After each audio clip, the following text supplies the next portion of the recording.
اللہ الحمدللہ نحمده ونستعینه ونستغفره ونؤمن به ونتوکل علیہ ونعوذ باللہ من شرور انفسنا ومن سیئات اعمالنا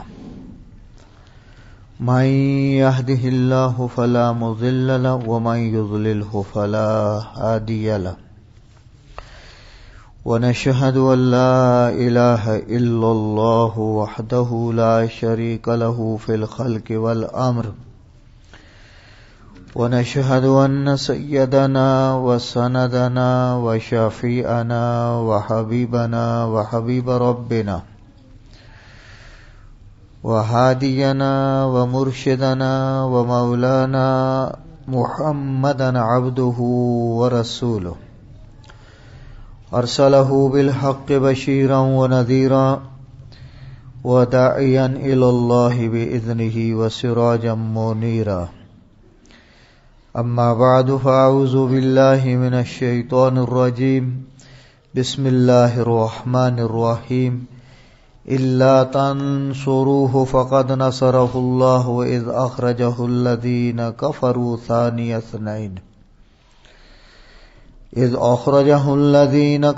ثاني اثنين إذ هما في الغار إذ يقول لصاحبه لا تحزن إن الله معنا فأنزل الله سكينته عليه وأيده بجنود لم تروها وجعل كلمة الذين كفروا السفلى وكلمة الله هي العليا والله عزيز حكيم وقال رسول الله صلى الله عليه وسلم إن أمن الناس علي أبو بكر صحبة ومالا وقال رسول الله صلى الله عليه وسلم اقتدى عبادي اللذين أبا بكر وعمر وقال رسول الله صلى الله عليه وسلم لو اتخذت خليلا لاتخذت أبا بكر خليلا ولكن أخوة في الإسلام أفضل هو أخي وصاحبي أو كما قال صلى الله عليه وسلم صدق الله العظيم وصدق رسوله النبي الكريم ونحن على ذلك لمن الشاهدين والشاكرين والحمد لله رب العالمين۔ اللہ جل جلالہ نے اس دین کو قیامت تک باقی رکھنا ہے۔ حضور نبی کریم صلی اللہ علیہ وسلم کی نبوت تامہ بھی ہے، نبوت عامہ بھی ہے۔ تامہ ہے کہ تمام نبیوں کی نبوت کی تکمیل حضرت محمد مصطفیٰ صلی اللہ علیہ وسلم پر ہے۔ عامہ ہے زمانی اعتبار سے، مکانی اعتبار سے۔ پہلے ہر نبی آئے اپنی قوم کے لیے آئے، اب ایک زمانے کے لیے آئے۔ حضور نبی کریم صلی اللہ علیہ وسلم پوری انسانیت کے لیے آئے، اور قیامت تک کے زمانے کے لیے نہیں بلکہ بعد از قیامت بھی سارے پیغمبر میرے پیغمبر کے جھنڈے تلے جمع ہوں گے۔ بعد از قیامت بھی حضور نبی کریم صلی اللہ علیہ وسلم فرماویں کہ انا اول من یقرع باب الجنہ، لوگوں سب سے پہلے نبیوں میں وہ نبی ہوں گا جو جنت کا دروازہ کھولوں گا۔ سب سے پہلے وہ امت جو جنت میں داخل ہوگی آئی آخر میں ہے، جائی پہلے گی۔ فرمایا سارے نبی آئے، ان کی امتیں آئیں، لیکن جنت میں جانے والی سب سے پہلی امت بھی میری ہی امت ہوگی۔ حضور نبی کریم صلی اللہ علیہ وسلم نے ارشاد فرمایا، لوگوں تم اس اعتبار سے خوش قسمت ہو کہ سارے نبیوں کی جماعت میں سے میں محمد تمہارے حصے میں آیا ہوں. جی الحمدللہ فرمائیے الحمدللہ الحمدللہ کہ ساری امتوں میں سے تم اس لیے خوش قسمت ہو کہ میں محمد تمہارے حصے میں آیا ہوں، اور ساری جماعت انبیاء میں سے میں وہ محمد ہوں کہ میرے حصے میں یہ امت آئی ہے. نبی کا بھی مقام ہے، امت کا بھی مقام ہے. نبی کا مقام اصلاً ہے، امت کا مقام نبی علیہ السلام کے واسطے سے ہے. ہمیں اللہ تبارک و تعالی نے حضور نبی کریم صلی اللہ علیہ وسلم کا امتی بنایا، بغیر اپلیکیشن کے، درخواست کے، مطالبے کے. اللہ کا لاکھ لاکھ شکر ہے، اللہ اس کا حق ادا کرنے کی توفیق نصیب فرما دے. یہ حق ادا کرنے والے سب سے پہلے حضور نبی کریم صلی اللہ علیہ وسلم کے لائے ہوئے دین کا وہ جماعت ہے جس جماعت کو جماعت صحابہ کہا جاتا ہے، کہ جن کے بارے میں اللہ تبارک و تعالی بھی قرآن میں فرماتے ہیں فَإِنْ آمَنُوا بِمِثْلِ مَا آمَنْتُمْ بِهِ فَقَدِ اهْتَدَوْا. اگر یہ دنیا والے ایسا ہی ایمان لائے جیسے اصحاب محمد ایمان لائے تو یہ دنیا والے ہدایت پہ ہوں گے. اللہ تبارک و تعالی بھی فرماتے ہیں کہ وَإِذَا قِيلَ لَهُمْ لَا تُفْسِدُوا فِي الْأَرْضِ قَالُوا إِنَّمَا نَحْنُ مُصْلِحُونَ أَلَا إِنَّهُمْ هُمُ الْمُفْسِدُونَ وَلَكِنْ لَا يَشْعُرُونَ. وَإِذَا قِيلَ لَهُمْ آمِنُوا كَمَا آمَنَ النَّاسُ قَالُوا أَنُؤْمِنُ كَمَا آمَنَ السُّفَهَاءُ أَلَا إِنَّهُمْ هُمُ السُّفَهَاءُ وَلَكِنْ لَا يَعْلَمُونَ. جب ان لوگوں سے یہ کہا جاتا ہے کہ تم ایمان لاؤ جیسے یہ اصحاب محمد صلی اللہ علیہ وسلم ورضوان اللہ تعالی علیہم اجمعین یہ لوگ ایمان لائے، دنیا والوں تم بھی اصحاب محمد کی طرح ایمان لاؤ. دنیا کے ان نالائق لوگوں نے، نادان لوگوں نے، بے وقوف لوگوں نے جو یہ کہا کہ ان کی طرح ایمان لائیں، یہ تو یہ ہیں. رسول اللہ نے جواب نہیں دیا، صحابہ نے جواب نہیں دیا، اللہ تبارک و تعالی نے ان بے وقوفوں کو خود انہی کی زبان میں ان کو جواب دیا. انہی جماعت صحابہ میں جو ان کے سرخیل ہیں خود حضرت عبداللہ ابن عمر رضی اللہ تعالی عنہ، جو ارشاد فرماتے ہیں صحابی رسول ہیں، عظیم الشان شخصیت ہیں. سارے صحابہ میں متبع سنت صحابہ سارے ہی تھے، لیکن ان کا ایک عنوان ہے سیدنا عبداللہ، بیٹے ہیں عمر ابن خطاب کے رضی اللہ تعالی عنہما. فرماتے ہیں کہ نخیر بعد رسول اللہ صلی اللہ علیہ وسلم ابا بکر و عمر و عثمان. ہم رسول اللہ صلی اللہ علیہ وسلم کے بعد اگر کسی کا مقام سمجھتے تھے تو وہ ابو بکر کا، ابو بکر کے بعد عمر کا، عمر کے بعد عثمان کا. گویا کہ یہ ترتیب کہ رسول اکرم صلی اللہ علیہ وسلم کے بعد مقام کس کا ہے. حضرات صحابہ کی جماعت کا بھی یہ فیصلہ ہے کہ نبی علیہ السلام کے بعد یہ مقام سیدنا ابو بکر صدیق کا ہے. اور حضرات صحابہ کرام وہ جماعت ہے کہ جنہوں نے نبی کریم صلی اللہ علیہ وسلم کے اشاروں کو سمجھا ہے، آپ کے مزاج کو سمجھا ہے، آپ کی طبیعت کو سمجھا ہے، آپ کے فیصلوں کو سمجھا ہے، آپ کے احکامات کو سمجھا ہے. حضور نبی کریم صلی اللہ علیہ وسلم کسی موقع پر مسجد نبوی میں نہیں ہے. کہیں کسی قبیلے والوں کے ہاں ان کے تشریف لے گئے،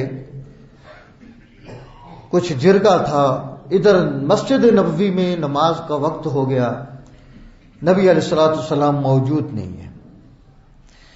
حضرات صحابہ موجود ہیں، عمر موجود ہیں، عثمان موجود ہیں، علی موجود ہیں رضی اللہ تعالی عنہم اجمعین.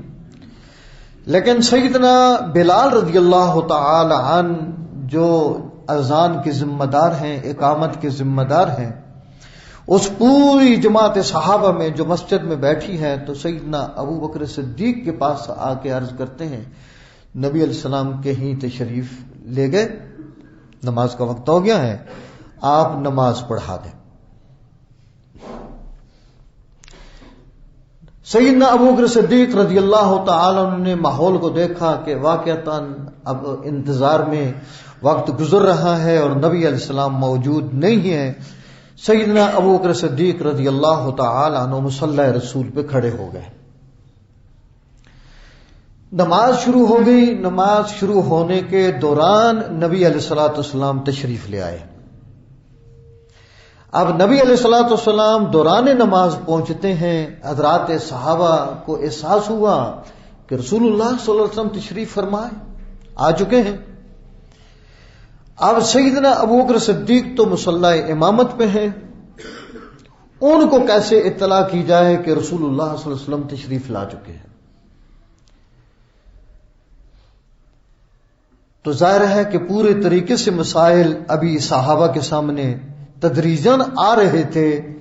جو نہیں آئے اس وقت انہوں نے سیدنا ابو بکر صدیق کو اطلاع کرنے کے لیے ہاتھ پہ یوں ہاتھ مارنے لگے، یہ ابو بکر متوجہ ہو جائیں. سیدنا ابو بکر صدیق رضی اللہ تعالی عنہ نے صحابہ کی اس تصفیق کو سنا تو آپ حیران ہوئے کہ کیوں ایسا کر رہے ہیں. آپ کو بھی پھر احساس ہوا کہ رسول اللہ صلی اللہ علیہ وسلم تشریف لا چکے ہیں.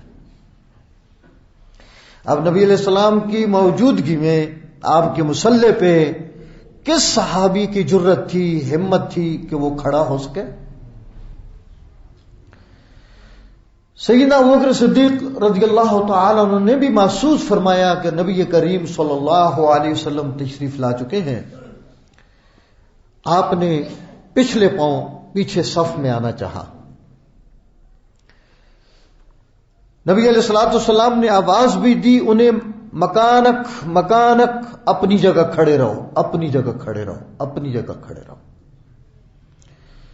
نبی علیہ السلام کا حکم بھی ہے مکانک، اپنی جگہ کھڑے رہو. سیدنا صدیق رضی اللہ تعالی عنہ نے اپنے دونوں ہاتھ کھڑے کر لیے، دونوں ہاتھ کھڑے کر کے پیچھے آ گئے. نماز نبی علیہ السلام آگے آگے، آپ نے نماز مکمل فرمائی. پہلے تو جماعت صحابہ سے آپ نے فرمایا کہ امام کو لقمہ دینا، کسی بات پہ آگاہ کرنا، کسی غلطی سے آگاہ کرنا، فرمایا انما التصفیق للنساء والتسبیح للرجال. مسئلہ بھی بتلا دیا آپ نے. مسئلہ یہ ہے کہ اگر جماعت ہے اور جماعت میں مرد بھی ہیں اور عورتیں بھی ہیں، امام سے اگر کوئی صاحب ہو چکا ہے، امام کو پتہ نہیں چلا، پیچھے مردوں کو بھی پتہ نہیں چلا، اگر مردوں کو پتہ چلے تو امام کے صحف پہ اس کو آگاہ کرنے کے لیے نبی علیہ السلام نے فرمایا سبحان اللہ کہو، اللہ اکبر کہو. ایسا نہیں امام صاحب سجدہ رہ گیا جی، کوئی یوں لقمہ دینے لگا، ساتھ والے نے کہا او بھائی نماز میں بولا نہیں کرتے. تیسرا جو ساتھ کھڑا تھا اس نے کہا شکر ہے میں نہیں بولا. جو یوں بولے امام صاحب یہ عمل یوں کرنا ہے، اس کی نماز بھی گئی. جو یوں بولا بھائی نماز میں بولا نہیں کرتے، اس کی بھی گئی. جس نے کہا تھا شکر ہے میں نہیں بولا، اس کی بھی گئی. نماز کے مسائل سے تو ہم اب الحمدللہ خوب واقف ہیں. اللہ ہمیں حقیقت صلاۃ نصیب فرمائے. ہمارے تایا جی نماز پڑھا رہے تھے، دیہات کا ماحول تھا، تو وہ 2 رکعات کے بعد درمیانی قاعدہ بیٹھنا تھا تو وہ کھڑے ہو گئے، سہو ہو گیا۔ پیچھے اسی ماحول کا ایک آدمی جو دیہاتی ماحول کا ہے، ڈھور ڈنگر اونٹ بیل رکھنے والا آدمی ہے، اسے احساس ہوا کہ امام صاحب نے درمیانی قاعدہ نہیں کیا، کھڑے ہو گئے، اب میں امام صاحب کو بٹھاؤں کیسے؟ اس نے جو اس کی تعلیم تھی، اللہ ہمیں دینی تعلیم سے آراستہ فرما دے، جو اس کی تعلیم تھی، اس زمانے میں بھی جو شخص جو کچھ وہ اظہار کر رہا ہے تو وہ اپنی تعلیم کے اعتبار سے جیسی اس کی تربیت تھی ایسا اس کا نتیجہ ہے۔ اس کی تعلیم تھی ڈھور ڈنگروں کے پالنے پرورش کرنے چرانے ورانے کی، تو اس نے امام صاحب کو جو لقمہ دینا چاہا تو ادھر کے ان علاقوں میں اونٹ کو بٹھانے کے لیے کہتے ہیں ہوش ہوش، وہ پیچھے شروع ہو گیا ہوش ہوش، کہ امام صاحب بیٹھ جائیں، آخری کا درمیانی قاعدہ تھا، یہ بیٹھنا تھا، اٹھ گئے۔ اور یہ کر رہا کہ حضرات صحابہ کرام نے ابو بکر صدیق کو یوں آگاہ کرنا چاہا۔ نبی علیہ الصلوۃ والسلام نے نماز مکمل فرمائی، صحابہ سے فرمایا انما التصفیق للنساء والتصبیح للرجال، نماز میں اگر امام صاحب سے کوئی سہو ہو چکا ہے، انسان ہے ہر ایک سے سہو ہوتا ہے، تو امام صاحب سے جو سہو ہوا ہے تو اس کو سبحان اللہ کہہ کر، الحمدللہ کہہ کر، ہاں اپنی جو ہماری معاشرتی زندگی کے اقوال ہیں وہ نہیں کہنے۔ مردوں کے لیے یوں ہے کہ وہ سبحان اللہ کہیں، اللہ اکبر کہیں، لا الہ الا اللہ کہیں، تاکہ امام صاحب ذرا متوجہ ہو جائے، احساس ہو جائے۔ اور عورتیں جو پیچھے، اگر مردوں کو اس کا علم نہیں ہے کہ امام صاحب سے سہو ہوا ہے، اب اس زمانے میں جو عورتیں بھی جماعت میں شریک تھیں اس زمانے میں، اور اسی زمانے کے سیدہ عائشہ فرماتی ہیں اگر آج میرے زمانے میں میرے نبی زندہ ہوتے تو ان عورتوں کو مسجد میں آنے سے روک دیتے ہیں۔ وہ ایک زمانہ تھا، خیر القرون تھا، تعلیم اور تعلم کا زمانہ تھا۔ تو نبی علیہ السلام نے فرمایا کہ عورت کو اگر احساس ہے کہ امام صاحب سے سہو ہوا ہے اور مردوں کو احساس نہیں ہوا تو انما تصفیق للنساء، عورت زبان سے بات نہ کرے، یعنی عورت کے ان آواز کو مردوں کے لیے اس کو بھی مستور رکھا گیا کہ مردوں کے کان میں غیر محرم عورت کی آواز یوں مسجد میں بھی لا الہ الا اللہ سبحان اللہ اللہ اکبر اس انداز کی آواز بھی مردوں کے کان میں نہ پڑے، یوں ہاتھ پہ ہاتھ مار دے۔ بہرحال نبی کریم صلی اللہ علیہ وسلم نے یوں صحابہ کو مسئلہ سمجھا کے سیدنا ابو بکر صدیق رضی اللہ تعالی عنہ سے فرمایا میں نے ابو بکر آپ سے کہا تھا مکانک، نماز مکمل کرو، تم اپنی جگہ کھڑے رہو، تم پیچھے ہاتھ کھڑے کر کے کیوں پیچھے ہٹ گئے؟ آپ نے فرمایا کہ ابن ابی قحافہ کے بیٹے یعنی ابو قحافہ کے بیٹے کی کیا مجال تھی کہ رسول اللہ پیچھے آ کے کھڑے ہوں اور ابو قحافہ کا بیٹا مصلی پہ کھڑا ہو۔ ادب اور احترام تھا، بہت زیادہ تھا۔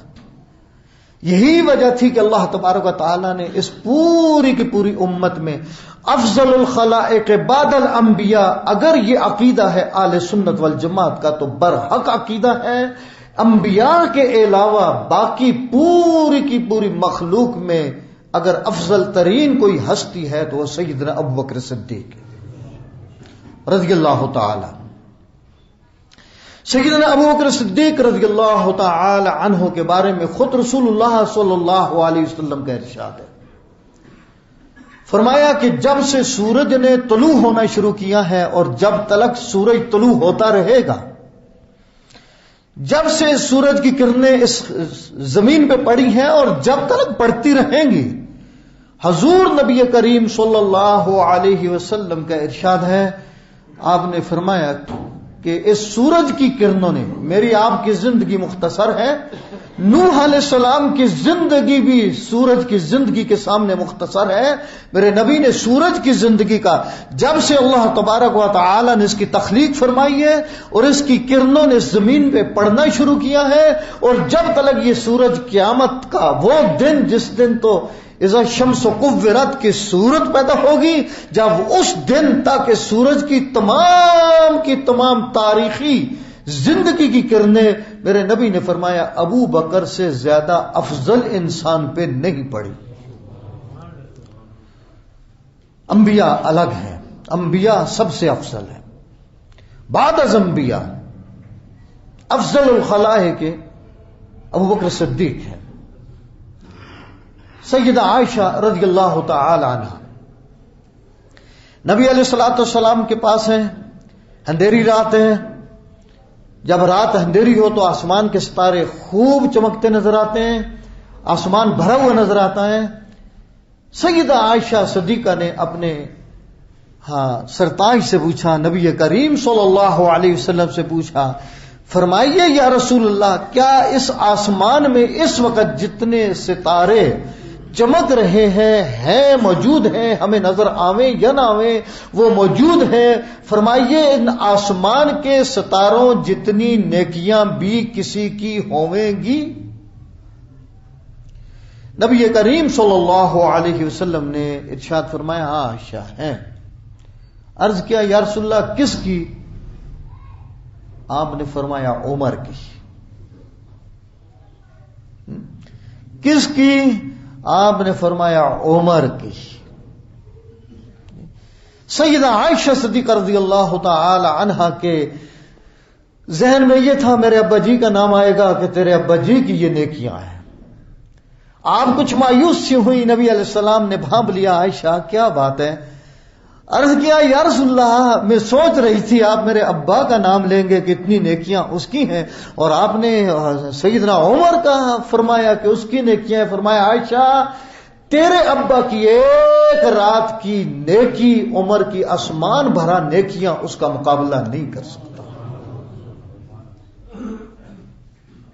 ایک رات کی نیکی. وہ نیکی علماء لکھتے ہیں وہ کون سی نیکی تھی؟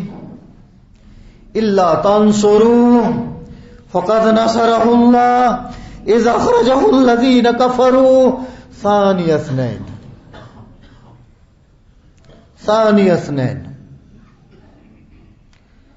وقت نہیں اس وقت کہ اس پوری تفصیل میں، صرف اشارتاً عرض کر رہا ہوں. خود سیدنا عمر رضی اللہ تعالی عنہ سیدنا ابو بکر صدیق رضی اللہ تعالی عنہ سے کسی موقع پہ عرض کرتے ہیں، ابو بکر آئیے ہم دونوں آپس میں ایک دوسرے کے ساتھ نیکیوں کا سودا کر لیتے ہیں. یعنی عمر یقیناً جس کی نیکیوں کی تعداد خود رسول اللہ فرماویں کہ آسمان بھرا ستارہ عمر کی نیکیاں ہیں. خود رسول اللہ فرماویں کہ عمر جدھر جاتا ہے حق اس کے پیچھے جاتا ہے. خود رسول اللہ فرماویں کہ عمر کی جو تمنا بنی ہے وہ قرآن بن کے نازل ہوئی ہے. خود رسول اللہ فرماویں کہ میرے بعد قیامت تک اگر کسی نے نبی ہونا ہوتا تو وہ عمر ہوتا. وہ صلاحیتیں، وہ استعداد اللہ تبارک و تعالی نے سیدنا عمر پہ، اور فرمایا اللہم اعز الاسلام بعمر بن خطاب، اللہ خطاب کے بیٹے عمر سے اسلام کو عزتیں دے دے. وہ عمر کے جس دن وہ دار ارکم میں بیٹھے رسول اللہ کے پاس جب پہنچتا ہے کلمہ پڑھتا ہے، اتنے زور سے اللہ اکبر کی صدا بلند ہوتی ہے کہ پورا مکہ گونج جاتا ہے. سیدنا جبرائیل آ گئے، یا رسول اللہ ادھر عمر کے اسلام لانے کی خوشی میں مکہ گونجا ہے، ادھر عمر کے اسلام لانے میں ساتوں آسمان گونج گئے ہیں. سارے فرشتوں نے اللہ اکبر کی صدائیں بلند کی. سیدنا عمر آج بیٹھے ہیں سیدنا ابو بکر صدیق کے پاس. بھائی میرے ساتھ سودا کر لو، اپنی زندگی کی ایک رات، اپنی زندگی کا ایک دن بس وہ مجھے دے دو، میری یہ ساری کی ساری زندگی کی نیکیاں وہ تم مجھ سے لینا. اللہ اکبر. اپنی زندگی کی ایک رات، اپنی زندگی کا ایک دن. فرمایا رات وہ ہے کہ جو غار ثور میں، دوستو یہ حضور نبی کریم صلی اللہ علیہ وسلم کی زندگی میں اس دین کے حوالے سے، دعوت و تبلیغ کے حوالے سے، نبی علیہ الصلوۃ والسلام پہ جو اہل مکہ نے مصائب کے، تکالیف کے، ظلم و بربریت کے جو پہاڑ توڑے تھے. کہیں شاب ابی طالب میں 2.5 سال کے سوشل بائیکاٹ کی زندگی ہے، کہیں نبی کریم صلی اللہ علیہ وسلم کے حضرات صحابہ کو انگاروں پہ لٹا لٹا کے انہیں ٹارچر کیا جا رہا ہے، کہیں آپ گزر رہے ہیں اور عمار ابن یاسر اور ان کی والدہ سمیہ وہ کافروں کے پہلوانوں کے وہ سزا جھیل رہی ہیں اور آپ گزرتے ہوئے کچھ نہیں کہہ سکتے، اور یہ کہتے ہوئے گزرتے ہیں اصبروا یا آل یاسر، اے یاسر کے گھر والوں صبر کرنا، صبر کرنا، صبر کرنا. میں اور آپ، میرے پاس بھی وہی کلمہ ہے، میں بھی اسی اللہ پہ ایمان لانے کا دعوے دار ہوں، میں بھی محمد رسول اللہ کے امتی ہونے کا دعوے دار ہوں. میں نے اپنے نبی سے بغاوت کیوں کر رکھی ہے؟ میں نے اپنے نبی کے چہرے کو کیوں تبدیل کر کے یہود و نصارہ کے ساتھ اپنی مشابہت بنا رکھی ہے؟ میں نے اپنی تہذیب و تمدن بود و باش کو محمد مصطفیٰ سے بغاوت کرتے ہوئے غیروں کے حوالے کیوں کیا ہوا ہے؟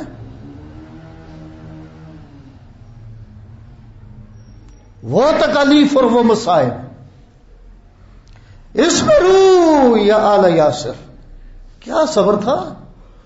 وہی یاسر کی گھر والی سیدہ سمیہ، وہ بڑھیا جس کو مار مار مار کے آتا ہے کہ 2 اونٹوں کے ساتھ باندھا، مخالف سمت میں اونٹوں کو دوڑایا، ابو جہل نے اندام نہانی میں برچھا مارا اور اس بڑھیا کے 2 ٹکڑے کر دی.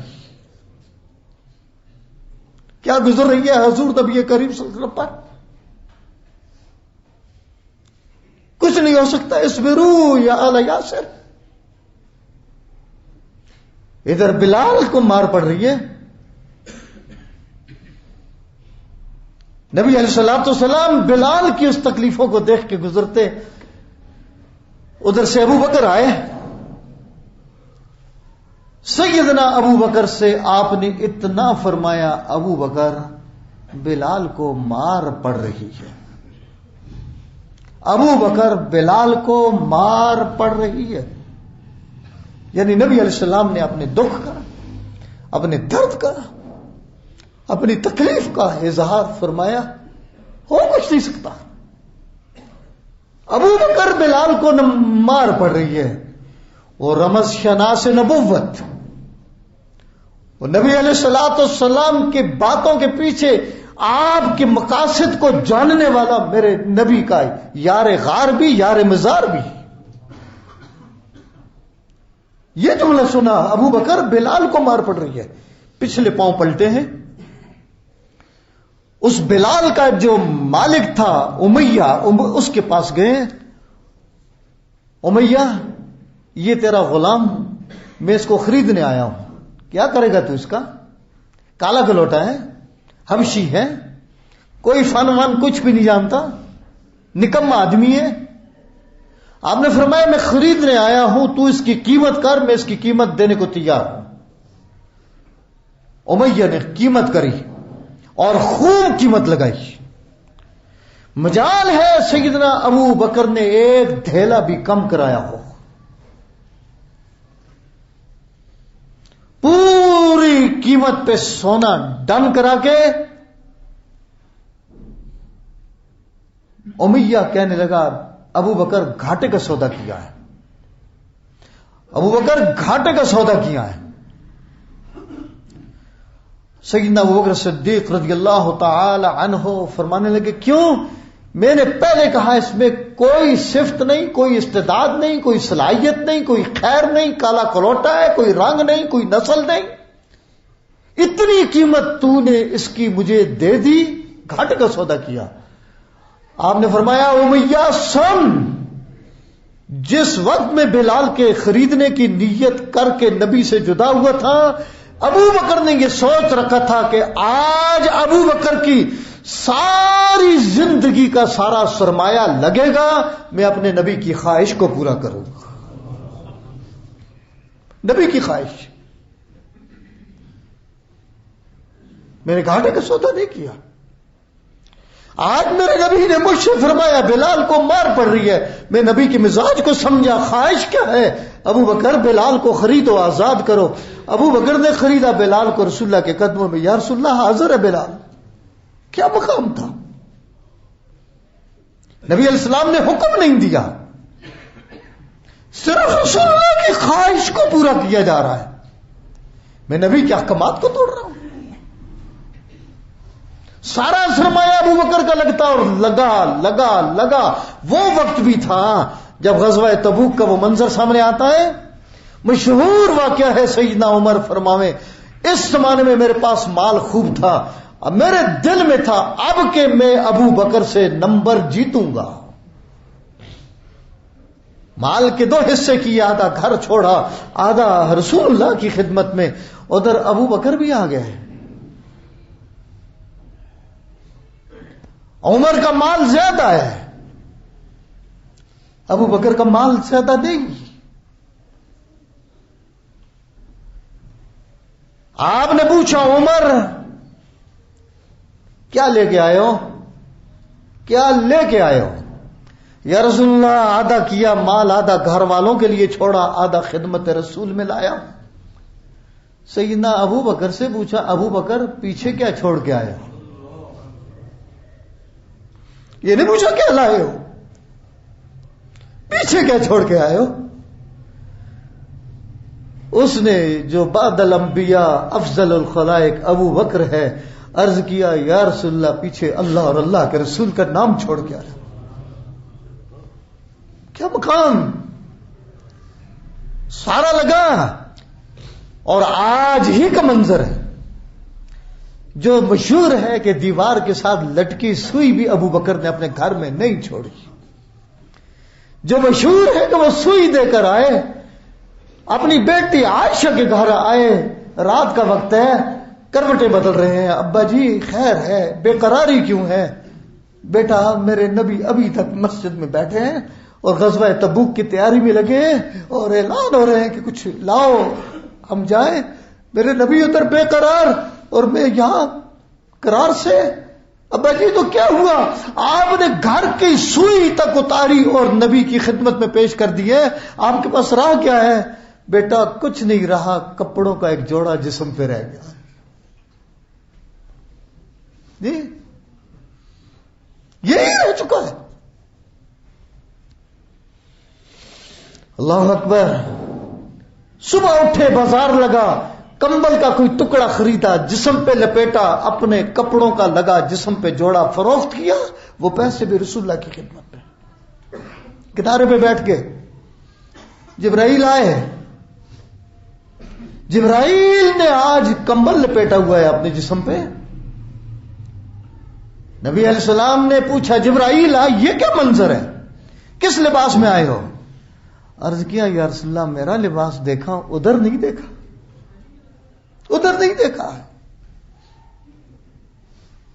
نبی علیہ السلام کی اب نگاہ پڑی تو اپنے غلام پہ، ابو بکر پہ، وہ بھی کمبل کا ٹکڑا لپیٹے کونے میں بیٹھا ہوا ہے۔ آپ نے فرمایا جبرائیل یہ کیا منظر ہے؟ عرض کیا یا رسول اللہ آج ابو بکر نے اپنے جسم تن کے کپڑے بھی اللہ کے حوالے کیے ہیں، نبی کے حوالے کیے ہیں۔ اللہ کو اتنا پسند آیا یہ منظر۔ ایک تو اللہ نے ابو بکر کو سلام کہا ہے،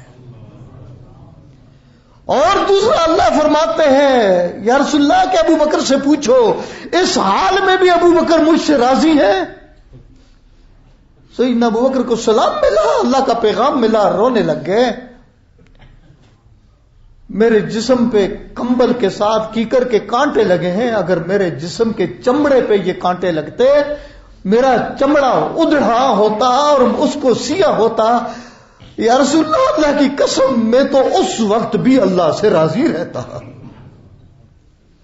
اللہ اکبر.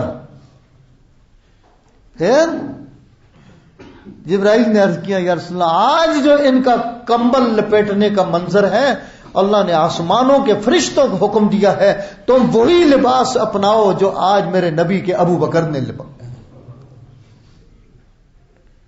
ختم نبوت کا تحفظ سیدنا ابو بکر صدیق. پوری امت کو میرے نبی پر، میرے نبی کا عکس پڑتا ہے سیدنا ابو بکر صدیق پر. اب جانیں، اذا جاء نصر اللہ والفتح سورۃ اترتی ہے، سارے لوگ خوش ہیں، فتح آئے گی. رأیت الناس يدخلون فی دین اللہ افواجا، لوگ جوک در جوک اسلام میں داخل ہوں گے. خوشخبری ہے، اعلان ہے اللہ کا، ابھی فتح ہونی ہے اور لوگ اسلام میں آئیں گے. سارے صحابہ خوش ہیں. وہ بڈھا ابو بکر ایک طرف بیٹھا روئے جا رہا ہے، روئے جا رہا ہے. کیا ہوا؟ ابو بکر، یہ تو خوشخبری سنائی اللہ نے، ہم نے جنگیں لڑی، ہم نے مشقتیں اٹھائی، ہم نے محنتیں کری، اب اللہ کا اعلان ہے مکہ فتح ہوگا، اسلام پھیلے گا، خوشی کا مقام، خوشی کی خبر، اور آپ رو رہے ہیں. سیدنا ابو بکر فرمانے لگے، میرے ساتھیوں، تم نے سورت کے الفاظ کو دیکھا، میں نے سورت کے پیغام کو دیکھا. سورت کے الفاظ یہ ہیں اور پیغام یہ ہے، نبی کا کام پورا ہو چکا ہے، اب وہ تم سے جدا ہو رہے ہیں، میں ان کو بلا رہا ہوں. لیکن یہ نبی علیہ السلام کی زندگی کے وقت، جب میرے نبی علیہ السلام دنیا سے چلے گئے، عمر تلوار لے کے کھڑا ہو گیا، عثمان غنی گلی میں بے ہوش بیٹھے، کسی کے اوسان اپنی جگہ پہ نہیں ہے. عمر کہتا ہے، جس نے کہا رسول اللہ فوت ہو گئے گردن اتاروں گا. سیدنا ابو بکر صبح کی نماز پڑھائی.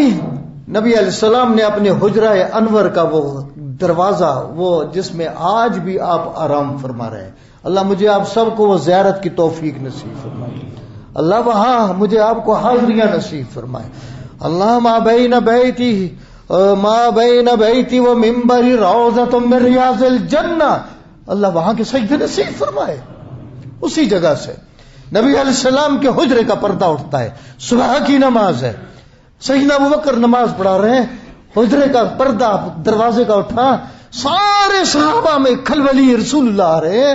ایک وہ وقت یاد کرو جب رسول اللہ آئے تھے، صحابہ گوارا نہ کر سکے رسول اللہ موجود ہوں اور ابو بکر نماز پڑھائے. آج بھی صحابہ سمجھے رسول اللہ آنے والے ہیں. نبی علیہ السلام نے صحابہ کی بے چینی دیکھی، پردہ گرایا، کمرے میں چلے گئے. آج اطلاع ہے کہ رسول اللہ خیریت سے ہے، جو اپنے دروازے تک تو چل کے آئے، ہمیں تو دیکھا. حضرت ابو بکر صدیق کا ایک گھر مدینہ سے باہر سنخ نام مقام ہے، وہاں تھا، وہاں چلے گئے. پیچھے نبی علیہ السلام چاشت کے وقت دنیا سے تشریف لے گئے. ابو بکر کو اطلاع ہوئی، دوڑتے آئے، روتے آئے اپنے بیٹی کے گھر میں. نبی علیہ السلام پہ چادر پڑی ہے، چادر اٹھائی، بوسہ لیا اور عرض کیا، یا رسول اللہ، اللہ آپ پہ 2 موتیں جمع نہیں کرے گا.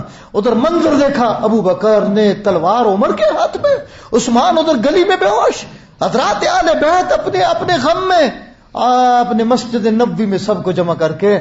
آج یہ وہ واحد شخص تھا جس نے نبی کریم صلی اللہ علیہ وسلم کے بعد پوری امت کو سہارا اگر دیا ہے، بچایا ہے، ایمان بچائے ہیں، اعمال بچائے ہیں، وہ فرد واحد ابو بکر صدیق تھا. ما محمد الا رسول وقد خلت من قبله الرسل افإن مات او قتل انقلبتم على اعقابكم. سیدنا عمر کو پاس بٹھایا، تلوار ان کے ہاتھ میں ہے. ابو بکر کی آیت پڑھ رہے ہیں، ان کی تلوار ہاتھ سے گر رہی ہے، اور سیدنا عمر بھی فرماتے ہیں مجھے یوں لگ رہا تھا یہ آیات آج نازل ہو رہی. یعنی فطری طور پہ رسول اللہ کا کیا غم تھا، ان صحابہ پہ کیا گزری. لیکن جو مضبوط عکس پڑا محمد مصطفیٰ کا، وہ حضرت ابوبکر صدیق پر جیسے نبی علیہ السلام نے ہر مقام پہ صحابہ کو سہارا دیا، آج ابوبکر صدیق نے رسول اللہ کے بعد پوری امت کو سہارا دیا۔ اللہ ہماری طرف سے انہیں جزائے خیر نصیب فرمائے، اللہ ان کے درجات مزید بلند فرمائے، اللہ مجھے آپ کو ان کی محبتیں نصیب فرمائے، ان کی گستاخیاں کرنے والوں کو اللہ ہدایت نصیب فرمائے، ان کے مقدر میں ہدایت نہیں، اللہ تباہ و برباد